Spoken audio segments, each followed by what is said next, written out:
કોઈ મદદ કરનાર ના હોય ને કશું જ ના હોય, ખિસ્સામાં એક પૈસો પણ ના હોય, એટલે બેંકમાં તો ના જ હોય, ખિસ્સામાં ના હોય, અને ઘરમાં એક અનાજનો દાણો ના હોય, તો એ સકારાત્મક વિચાર કરવાનો આપણો જન્મસિદ્ધ અધિકાર છે.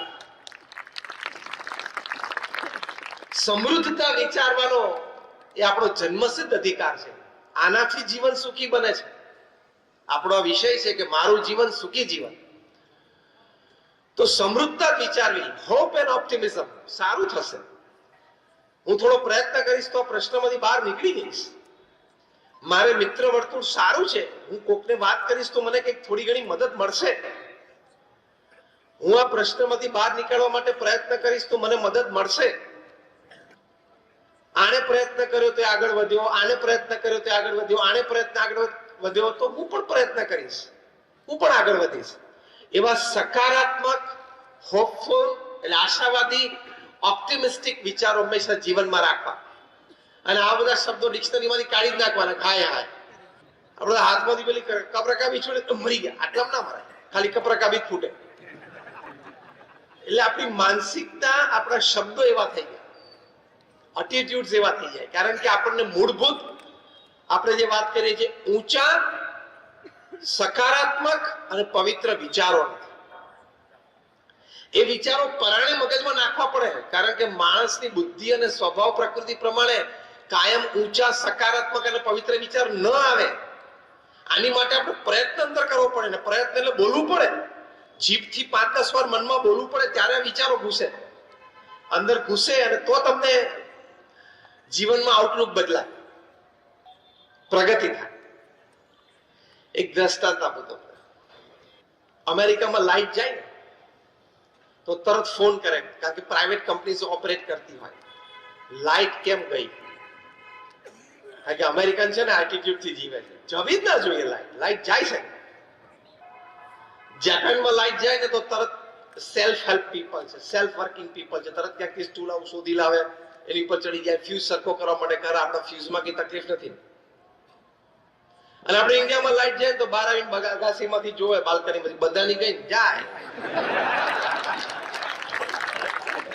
અને પછી બેસી જાય બેન્ઝિન લેંગો પહેરી, ઓટલે પગ ઉપર એક આમ પગ ચડાવી, વાતો ગપ્પા મારે, જાય. પાછું મૂળ બધાની ગયેલી હોવી જોઈએ. યસ ઓર નો? આપણો એટીટ્યુડ છે એ નિમ્નતાનો વિચાર કહેવાય, શ્રેષ્ઠતાનો વિચાર ના કહેવાય. આ માનસિકતા આપણે બદલવી પડે. એ માનસિકતા બદલીએ એટલે શ્રેષ્ઠ અને ઊંચા વિચારો. એક પેલું મચ્છરિયું નાનું બચ્ચું જન્મેલું અને એને પાંખો આવી એટલે પહેલી ફ્લાઇટ લીધી એને, આમ રૂમની આમ ઉડ્યું. મેડન ફ્લાઇટ હતી, પહેલી ફ્લાઇટ મચ્છરના બેબીની, નાનું બચ્ચું. એના માતા પિતા, એક સ્ટોરી છે, એના માતા પિતા ખૂણામાં બેઠેલા, અને માતા પિતાએ જોયું કે આપણું નાનું બાળક મચ્છર આખા રૂમમાં પહેલું ઉડાન લીધી. અને પાછું માતા પિતા પાસે આવ્યું એટલે એની માતા અને પિતાએ પૂછ્યું કે બેટા પહેલી ઉડાન કેવી રહી? તો કે મમ્મી પપ્પા પહેલી ઉડાન બહુ જોરદાર રહી. હું આખા રૂમમાં જ્યાં જ્યાં ઉડ્યું ને ત્યાં બધાએ મારી માટે ખૂબ તાલીઓ પાડી. ખબર પડી શું? બધાએ ખૂબ તાલીઓ પાડી. શું? એને મારી નાખવાનો પ્રયત્ન કરેલો, પણ વિચાર્યું શું? બધાએ મારી ઉડાન જોઈને તાલીઓ પાડી. That is attitude. એને અભિગમ કહેવાય.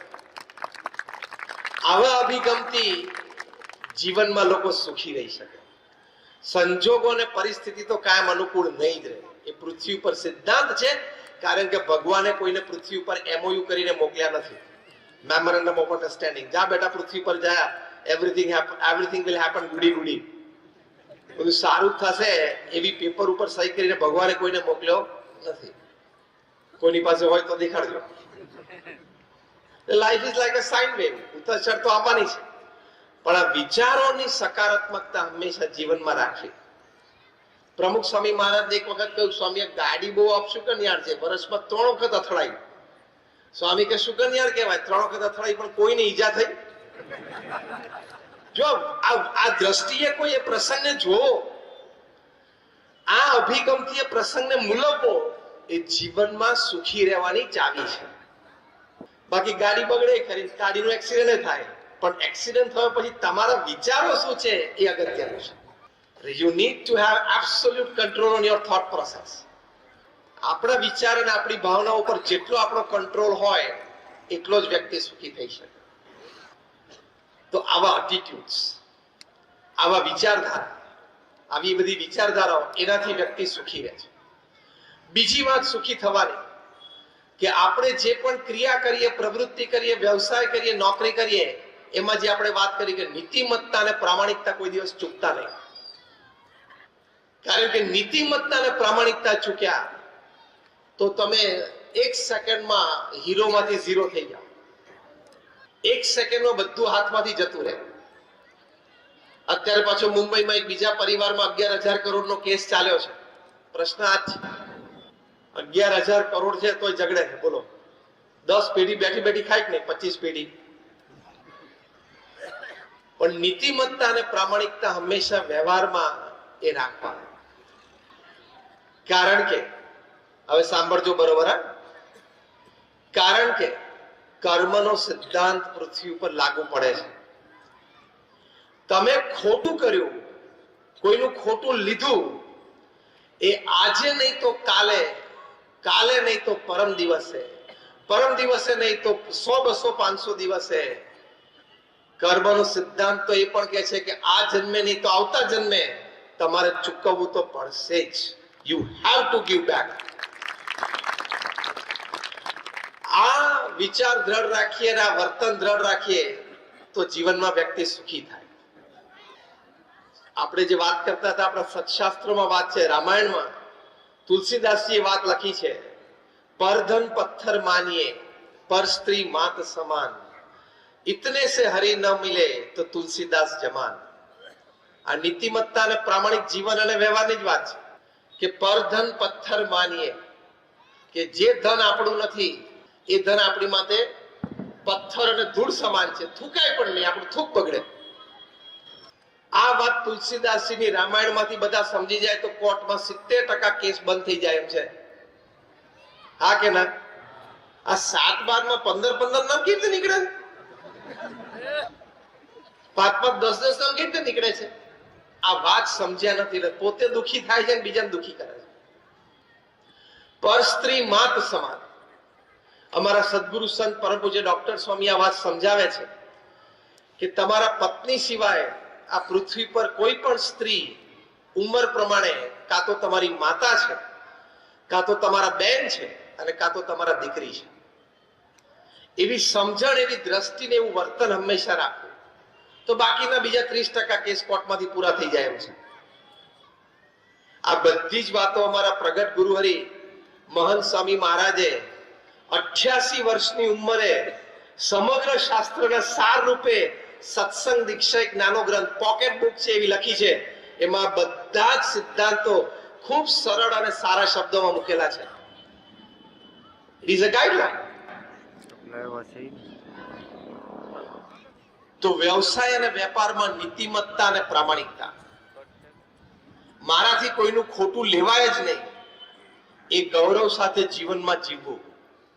અને એ ગૌરવ સાથે જીવન પૂરું કર્યું હોય તો 80-90 વર્ષની ઉંમર સુધી જીવીએ ત્યાં સુધી ગમે તે વર્ગની વચ્ચે, ગમે તે ગ્રુપની વચ્ચે ઉન્નત મસ્તકે આપણે જીવી શકીએ એ નીતિમત્તા અને પ્રામાણિકતાના કારણે.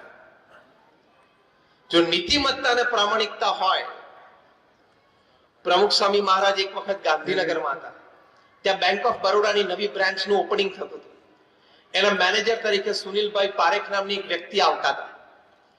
એમને ઉદ્ઘાટનના આગલા દિવસે જ ખબર પડી કે પ્રમુખ સ્વામી મહારાજ ગાંધીનગરમાં જ છે અને એમની બેંકની બ્રાન્ચનું બિલ્ડિંગ હતું, ત્યાંથી 2 જ કિલોમીટર દૂર પ્રમુખ સ્વામી મહારાજનો ઉતારો છે.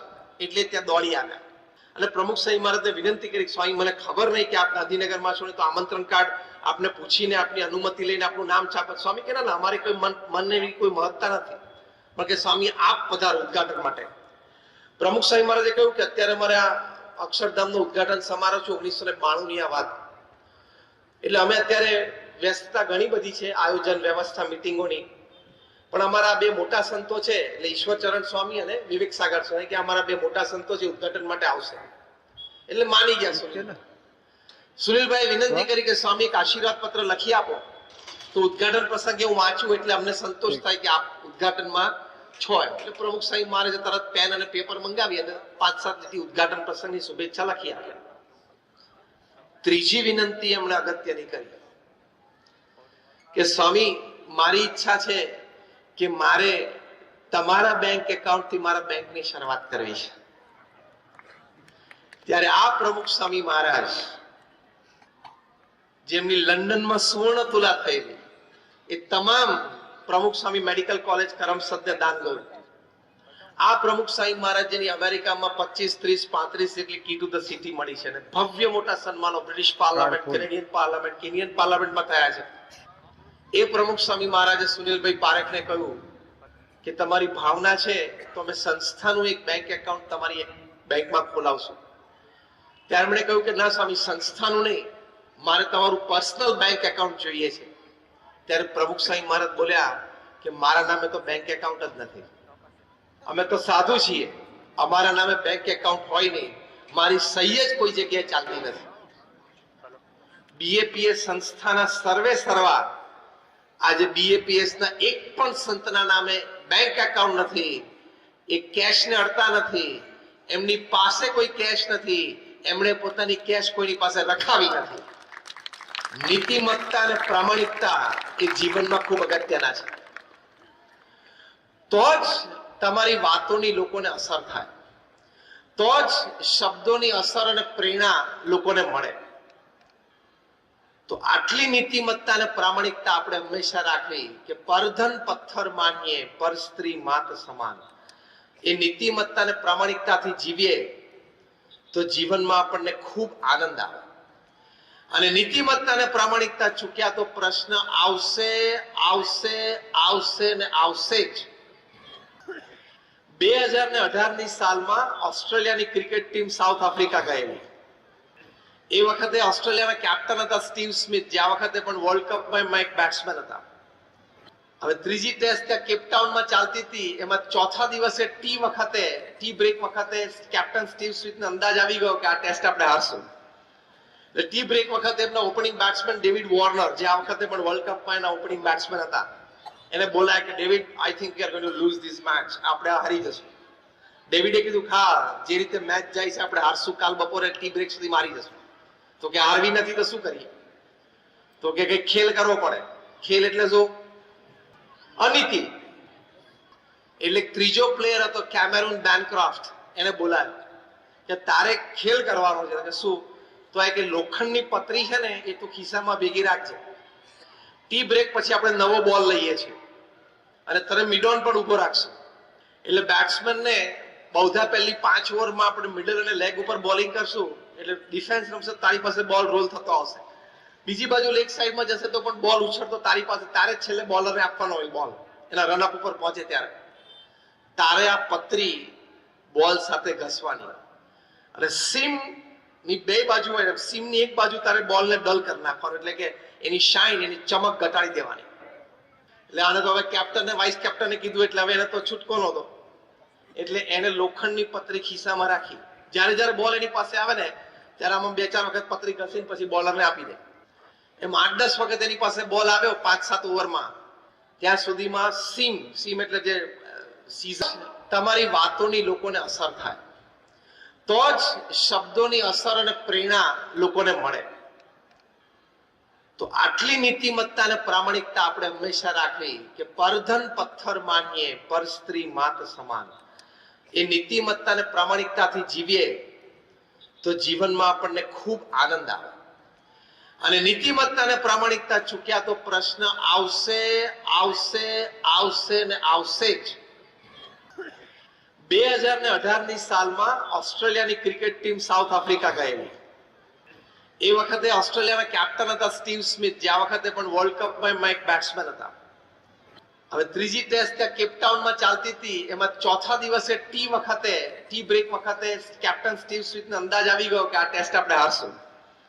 એટલે ટી બ્રેક વખતે એમના ઓપનિંગ બેટ્સમેન ડેવિડ વોર્નર, જે આ વખતે પણ વર્લ્ડ કપમાં એના ઓપનિંગ બેટ્સમેન હતા, એને બોલાય કે David I think we are going to lose this match, આપણે હારી જશું. ડેવિડે કીધું હા જે રીતે મેચ જાય છે આપણે હારશું, કાલ બપોરે ટી બ્રેક સુધી મારી જશું. તો કે હારવી નથી તો શું કરીએ? તો કે કઈ ખેલ કરવો પડે. ખેલ એટલે શું? અનીતિ. એટલે ત્રીજો પ્લેયર હતો કેમેરુન બેનક્રોફ્ટ, એને બોલાયો કે તારે ખેલ કરવાનો છે. કે શું? તો આ કે લોખંડની પતરી છે ને એ તું ખિસ્સામાં ભેગી રાખજે, ટી બ્રેક પછી આપણે નવો બોલ લઈએ છીએ અને તને મિડોન પણ ઉભો રાખશું. એટલે બેટ્સમેનને બૌદ્ધા પહેલી 5 ઓવરમાં આપણે મિડલ અને લેગ ઉપર બોલિંગ કરશું એટલે ડિફેન્સ રમશે, તારી પાસે બોલ રોલ થતો આવશે.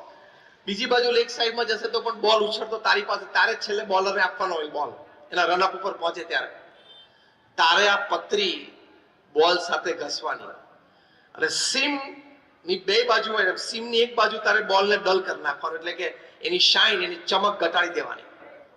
એટલે આને તો હવે કેપ્ટન ને વાઇસ કેપ્ટને કીધું એટલે હવે એને તો છૂટકો નહોતો. એટલે એને લોખંડની પતરી ખિસ્સામાં રાખી, જ્યારે જ્યારે બોલ એની પાસે આવે ને ત્યારે આમાં 2-4 વખત પતરી ઘસીને પછી બોલરને આપી દે. એમ 8-10 વખત એની પાસે બોલ આવ્યો 5-7 ઓવરમાં, ત્યાં સુધીમાં સીમ એટલે જે સીઝન બોલો વચ્ચે ટાંકા હોય ને દેશી ભાષામાં, સીમની એક બાજુ બોલ એકદમ ડલ થઈ ગયો અને એક બાજુ એકદમ ચમકે. હવે આવો નવો જ બોલ હોય અને સીમની એક બાજુ ચમકતો હોય અને એક બાજુ ડલ પડી જાય એટલે રિવર્સ સ્વિંગ ચાલુ થઈ જાય. એટલે જે પેસ બોલર્સ હોય 92-95 માઇલ્સ પર આવરની ડિલિવરી નાખતા હોય, 2-2.5 ફૂટ બોલ કટ થવા માંડે ટપ્યો, એટલે બેટ્સમેન માટે તો ત્રાસ થઈ જાય અને એવું થવા માંડ્યું. એકવાર ભાઈ સાહેબે પતરી ઘસી એ સીસીટીવી કેમેરામાં પકડાઈ ગઈ. એટલે કેમેરામેન જે કંટ્રોલ રૂમમાં બેઠા હતા ને એમણે કીધું એમના કોર્ડિનેટરને કે આણે કંઈક જો બોલ સાથે ઘસે છે, પછી તો રિવર્સ ગયું તો કે ઘણી કંઈક ઘસ્યું છે. પેલા ક્લોઝઅપ લઈને જોયું તો કે પતરી ઘસે છે, કોલ હિમ આઉટ. મેચ ઉભી રાખી, મેચ રેફરીને બહાર બોલાયો. શું કરતો તો તે આપણે નહીં પહેલા પકડાઈ જઈએ, મને ખબર